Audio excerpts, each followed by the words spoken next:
Inday, hamina bilang isang typhoon pero malawak pa rin ang mga kalapan nito, hahatakin ng habagat ngayong araw.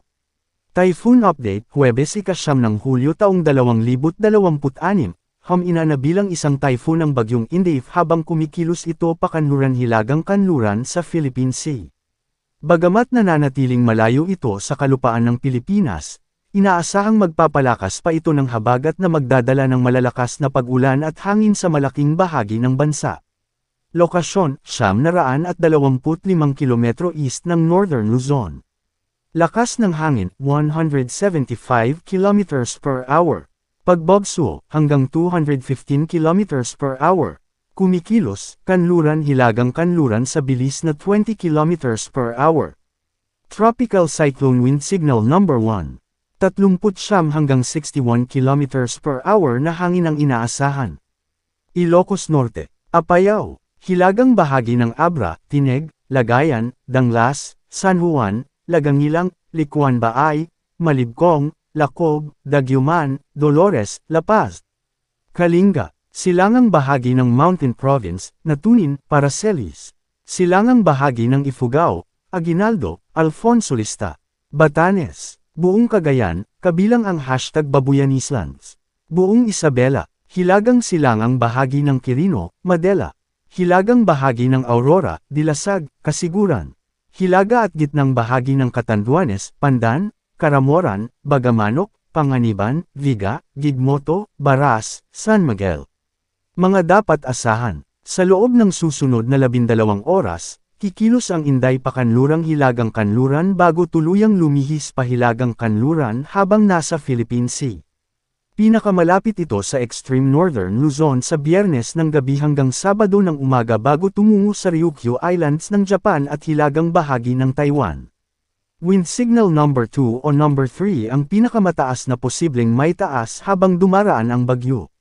Wala pa ring inaasahang direktang landfall sa Pilipinas, ngunit sapat ang laki at lakas nito upang magpalakas ng habagat at magdulot ng malawakang epekto tulad ng malakas na bagyo ng ulan at hangin. Mananatili ito bilang isang typhoon at inaasahang lalabas ito ng PAR sa Sabado ng umaga o tanghali at magla-landfall sa silangang bahagi ng mainland China sa Linggo. Pinalakas na habagat. Dahil sa lawak ng sirkulasyon ni Inday, inaasahan ang malalakas hanggang mabubugsong hangin sa ngayong Huwebes, July 9, Pangasinan, Zambales, Bataan, buong Calabarzon, malaking bahagi ng Mimaropa, Bicol Region, halos buong Visayas at Mindanao. Biyernes, July 10, halos buong Pilipinas. Sabado, July 11, halos buong Pilipinas.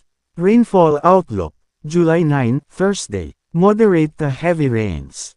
Antip, Negros Occidental, Occidental Mindoro, July 10, Friday, heavy to intense rains. Occidental Mindoro, Antip, moderate to heavy rains.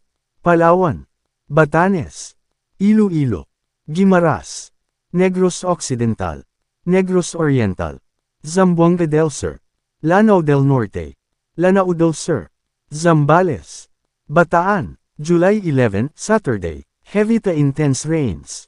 Occidental Mindoro, Antip, moderate to heavy rains.